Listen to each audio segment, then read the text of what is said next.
awal film kita akan diperkenalkan dengan seorang pria yang akrab disapa Mang Ujang. Ia adalah seorang warga desa yang bertugas memakamkan para warga yang meninggal dunia akibat terjangkit sebuah wabah penyakit. Setiap hari selalu ada saja warga desa yang meninggal dunia, bahkan bisa 4-10 orang.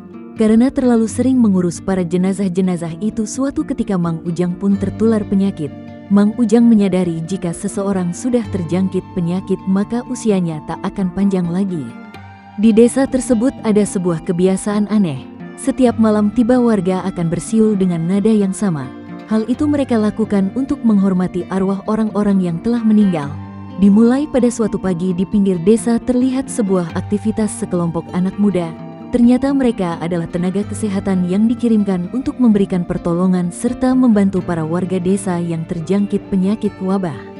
Bersama mereka ada juga 2 orang pemuda yang ditugaskan sebagai penggali kubur untuk membantu Mang Ujang menguburkan para warga yang meninggal dunia. Untuk sampai ke desa itu mereka harus menaiki perahu serta butuh waktu cukup lama untuk sampai di desa tersebut. Sesampainya di dermaga mereka harus melewati hutan belantara dan barulah mereka sampai di desa yang terkena wabah itu. Desa kecil yang sangat sepi, tidak terlihat satupun manusia yang berkeliaran, bahkan ada sebagian rumah yang pintunya disilang dengan tanda merah. Sebagian warga desa yang masih sehat pun terus mencatat jumlah warga yang meninggal serta jatuh sakit setiap harinya. Ketika melihat para rombongan tenaga kesehatan datang ke desa, mereka terlihat sangat bahagia dan berharap semua wabah itu akan berakhir. Di desa itu ada sebuah bangunan yang disebut dengan bangsal. Di bangsal itulah para warga yang terjangkit penyakit dikumpulkan menjadi satu di sebuah ruangan dengan tujuan agar tidak menulari keluarganya yang masih sehat. Di dalam bangsal itu ada seorang pria yang juga sakit parah. Diketahui ternyata ia adalah Mang Ujang. Kondisinya semakin kritis dan tak bisa lagi memakamkan warga yang meninggal. Kondisi Mang Ujang yang sakit kemudian membuat warga memutuskan untuk mengumpulkan mayat-mayat warga yang sudah meninggal menjadi satu di area samping bangsal. Karena sudah terlalu lama mayat-mayat itu dibiarkan, sebagian sudah membusuk bercampur lalat dan baunya sangat menyengat. Para wanita kemudian diberi tempat menginap tak jauh dari bangsal. Hal itu bertujuan agar mereka lebih mudah untuk segera memberikan pertolongan kepada warga yang membutuhkan. Sementara itu Deden dan Cecep diantarkan ke sebuah rumah penginapan di dekat makam. Di rumah itulah mereka kemudian menemukan sebuah buku tentang tata cara menguburkan jenazah. Namun belum sempat membaca buku itu, mereka keburu menemukan sebuah buku yang bertuliskan nama-nama warga meninggal yang belum dimakamkan. Ketika berada di bangsal, Puput saat itu tak sengaja melihat payung berwarna hitam diletakkan terbuka di pojok ruangan. Tak tahu apa-apa Puput kemudian menutup payung itu lalu menyandarkannya di dinding ruangan tersebut. Sebagian orang bertugas untuk memberikan pertolongan kepada warga. Sementara itu Mila memilih untuk masuk ke ruang jenazah. Ia hendak menaburkan kapur barus di ruangan itu. Tapi tiba-tiba saja ada salah satu kapur barus yang menggelinding kembali ke dekat tubuhnya. Mila pun mengira bahwa masih ada orang yang hidup di antara mereka. Ditambah lagi ada kain yang tampak bergerak, tapi ternyata itu hanyalah seekor tikus. Pada malam harinya Deden dan Cecep langsung mengerjakan tugasnya sebagai pengubur jenazah. Sebab memang sudah ada banyak sekali jenazah yang menumpuk setelah Mang Ujang sakit dan tidak ada yang menguburkannya. Di tengah-tengah Cecep sedang beristirahat, tiba-tiba ia mendengar suara siulan yang sangat nyaring. Siulan itu berasal dari para warga yang masih sehat untuk menghormati orang-orang yang sudah meninggal. Namun Deden tak mau menghiraukan suara siulan itu. Deden pun memilih untuk meneruskan menggali makam. Sementara itu beberapa warga yang masih sehat membantu mengevakuasi warga yang sudah meninggal di dalam rumah mereka. Rumah-rumah yang kosong akan diberi tanda silang. Tetapi ketika pemuda ini baru saja hendak pergi, tiba-tiba lampu di rumah itu menyala. Pemuda ini pun kemudian memutuskan untuk masuk kembali ke dalam rumah itu. Ia lantas meletakkan cat merah di lantai sambil terus mencari di mana saklar lampu rumah itu berada. Singkat cerita, di tempat lain Cecep yang sedang nyenyak tidur tiba-tiba dikejutkan dengan adanya suara hentakan pintu. Tentu saja hal itu membuat Cecep terbangun dan ia kemudian berusaha untuk membangunkan Deden karena suara itu terdengar cukup jelas. Namun mungkin Deden yang terlalu kelelahan sehingga membuatnya tidak mempedulikan Cecep. Cecep kemudian memberanikan diri untuk memeriksa keluar. Cecep tidak menemukan apapun kecuali lampu-lampu obor yang padam. Cecep pun kemudian menghidupkan satu persatu obor itu. Namun ia tak sadar jika di sekelilingnya ada pocong. Di tengah ketegangan itu Deden malah menyusul Cecep dan mengajaknya pulang. Di salah satu rumah warga yang lumayan jauh dari bangsal seorang gadis kecil yang akrab disapa Neng, ayahnya baru saja meninggal terkena wabah. Sementara kini ibunya sudah mulai kritis. Ibu Neng tak pernah mau dibawa ke bangsal hingga keesokan paginya Neng nekat untuk pergi ke bangsal mendatangi para petugas kesehatan sekedar ingin meminta tolong agar salah satu dari mereka mau mendatangi ke rumah Neng dan mengobati ibunya. Namun hal itu ditolak keras oleh Gendis sampai perdebatan itu pun didengarkan oleh Mila. Mila lantas bertanya di manakah rumah Neng. Beberapa hari kemudian pasien-pasien sedang mengalami kritis. Kali ini mereka sedang dalam masa sulit, obat-obatan yang mereka bawa sudah semakin menipis. Sementara pasien terus bertambah, mereka kemudian berdiskusi untuk mencari jalan keluar. Lalu Gendis mendapatkan ide di mana mereka harus segera meminta kirim lagi persediaan obat-obatan. Singkat cerita, di sisi lain Cecep meminta antar Deden untuk buang air. Sementara Deden berusaha untuk mencari sinyal agar bisa menghubungi Mang Yusuf. Deden terus berkeliling hingga sampailah ia sebuah sumur tua.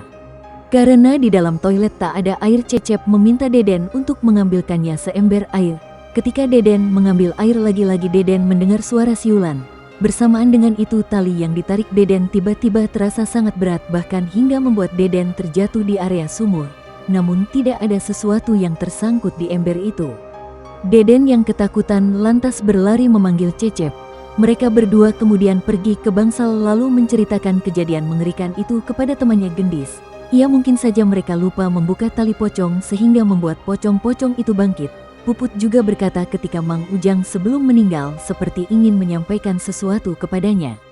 Di tengah kegalauan itu tiba-tiba saja Gendis mengingat bahwa Mila tidak ada di antara mereka. Ia pun yakin bahwa Mila pergi ke tempat Neng. Sementara itu mereka berdua akhirnya sampai di rumah Neng. Di rumah itu Mila melihat sesosok wanita duduk sambil memainkan rambutnya. Mila juga melihat ada payung hitam terbuka diletakkan di sudut ruangan. Mila mengira wanita itu adalah ibu Neng. Tapi ternyata sosok pocong yang ada di kamar. Mendengar Neng menunjukkan kamar ibunya, seketika Mila terdiam. Kita kembali lagi ke bangsal. Gendis yang marah mengetahui Mila pergi ke rumah Neng kemudian mengajak mereka untuk menyusul mengingat hari sudah semakin malam. Tetapi Gendis melarang Puput untuk ikut bersama mereka sebab siapa yang akan menjaga bangsal jika semuanya ikut pergi. Ketika sendirian Puput tiba-tiba mendengar ada seseorang yang meminta pertolongan dari bangsal.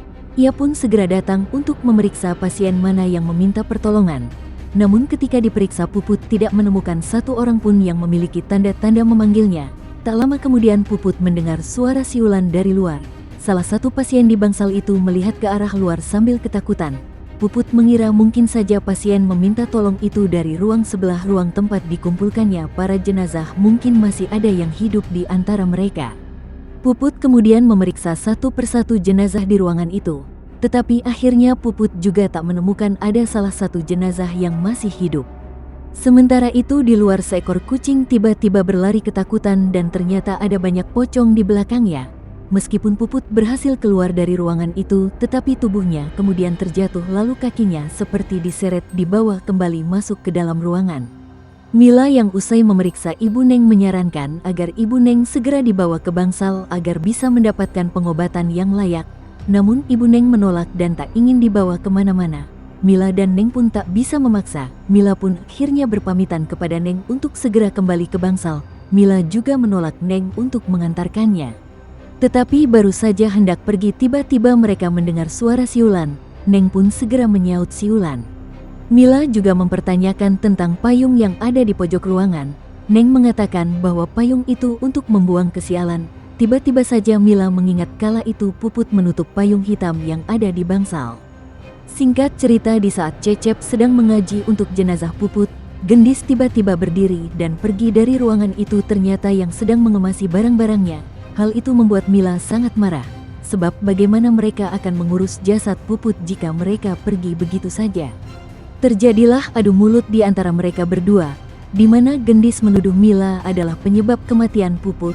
Andaikan Mila mendengarkan perkataannya untuk tidak pergi ke rumah Neng malam itu, Mila kemudian membalas, tetapi bukan ia yang meninggalkan Puput sendirian di bangsal. Di tengah perdebatan mereka, Deden datang dan mengatakan bahwa Mang Yusuf sudah bisa dihubungi. Namun Mila memilih untuk tetap tinggal di bangsal sebab ia juga merasa bersalah atas meninggalnya Puput. Gendis yang keras kepala dan emosian memutuskan pergi seorang diri meninggalkan teman-temannya. Sedangkan Cecep dan Deden juga memilih untuk tetap tinggal di dalam penginapannya. Hari itu hujan deras mulai mengguyur desa. Ketika malam tiba, pocong berkeliaran di desa tersebut bahkan di rumah-rumah warga. Kala itu ibunya Neng yang sudah sakit parah malah melihat sesuatu yang mengerikan. Wanita itu pun berteriak memanggil Neng. Neng pun kemudian menutup jendela yang ada di kamar ibunya. Setelah itu Neng berpamitan untuk memasak. Lalu kemudian di tempat berbeda ketika Deden sedang tertidur pulas, Deden mendengar suara sesuatu menghentakkan pintu. Ketika terbangun, Deden merasa tubuhnya sangat gatal saat diperiksa. Ternyata Deden sudah terjangkit wabah penyakit. Deden pun menjadi cemas dan gelisah. Ia tak tahu lagi bagaimana kehidupannya selanjutnya. Sementara suara hentakan itu terus berbunyi, Deden pun langsung memeriksa keluar dan melihat Cecep.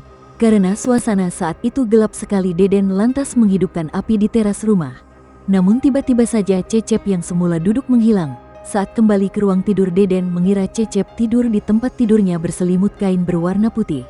Namun saat dibuka, Deden justru melihat dirinya sendiri meninggal. Deden yang ketakutan kemudian berlari.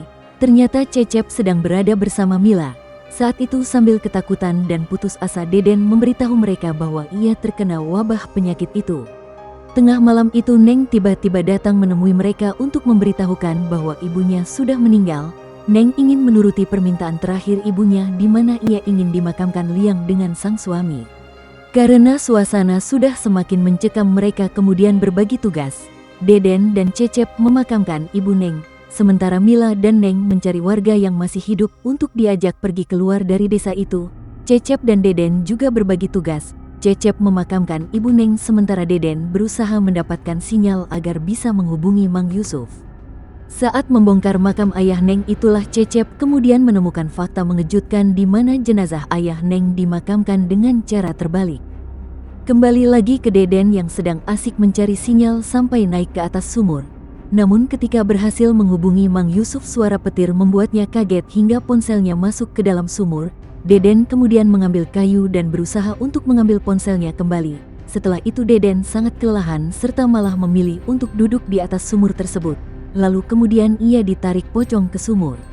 Sementara itu di tengah hutan dalam perjalanan menuju dermaga, Gendis merasa ada yang aneh, di mana ia hanya berputar-putar di tempat itu saja sampai akhirnya Gendis melihat sosok Puput yang muncul di hadapannya. Kembali lagi ke pemakaman, Cecep yang penasaran kemudian membongkar makam lainnya. Cecep terkejut ternyata semua jasad dimakamkan terbalik. Ia lantas pulang ke penginapan dan mencari buku tentang tata cara pemakaman jenazah. Ternyata di desa itu memiliki aturan yang berbeda di mana setiap orang yang meninggal dimakamkan dengan cara terbalik. Cecep mendengar suara teriakan Mila. Ia pun bergegas keluar dan mencari Mila. Cecep mengatakan bahwa semua terjadi adalah salahnya. Cecep tidak membaca terlebih dahulu aturan yang sering dilakukan warga di desa itu di mana setiap warga yang meninggal harus dimakamkan dengan cara terbalik. Selain itu mereka juga meletakkan payung hitam terbuka di sudut ruangan untuk menjauhkan dari kesialan. Selain itu para warga juga terbiasa bersiul tengah malam untuk menghormati mereka yang sudah meninggal. Di saat Cecep bercerita, tiba-tiba saja Neng melihat kedua orang tuanya.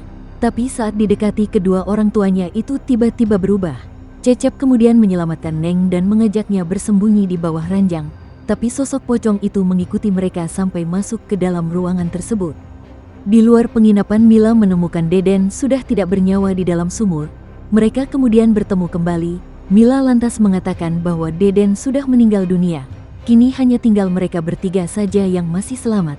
Mereka tak punya banyak waktu dan harus segera pergi dari desa itu. Tetapi Neng takut untuk meninggalkan desa sebab ia tak pernah pergi jauh sebelumnya. Di saat mereka berdua meyakinkan Neng, tiba-tiba ada banyak sosok pocong di desa. Melihat semua pocong-pocong itu sudah berada di belakang mereka, mereka bergegas pergi dari desa itu. Tetapi Cecep tiba-tiba terjatuh dan tampaklah asap mengepul di hadapannya. Sebuah tanah tiba-tiba berlubang. Tubuh Cecep pun tertarik menuju ke lubang tersebut. Mila mencoba menahannya sementara di dalam lubang ada banyak sekali pocong yang berusaha menarik tubuh Cecep. Di saat itu Cecep tiba-tiba ingat terdapat mantra di balik buku tata cara pemakaman jenazah. Cecep kemudian menyuruh Neng untuk memeriksa buku itu, tetapi hal itu justru membuat Mila lengah hingga tubuh Cecep masuk ke dalam lubang. Singkat cerita, beberapa bulan kemudian datang kembali sekelompok anak muda melakukan ekspedisi. Mereka sangat tertarik dengan kabar tentang desa itu yang penduduknya habis meninggal karena terkena wabah penyakit. Dari sini kemudian diketahui ternyata Gendis masih berada di dalam hutan. Ia terus berputar-putar di tempat yang sama dan tak pernah bisa keluar, dan film pun selesai.